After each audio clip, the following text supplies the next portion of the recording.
പശുവിന് കൊടുക്കാൻ ചോദിച്ചപ്പോ അവന് വേണം. എടാ താടാ, എടാ താടാ.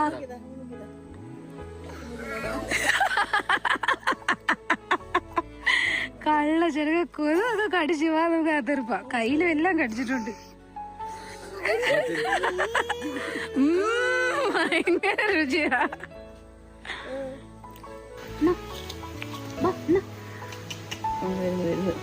ഇതിനെ കാണുമ്പോഴാ കേട്ടോ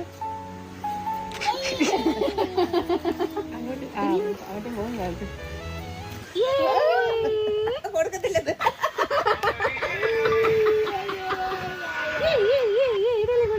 ഇടലി കൊണ്ടുപോയി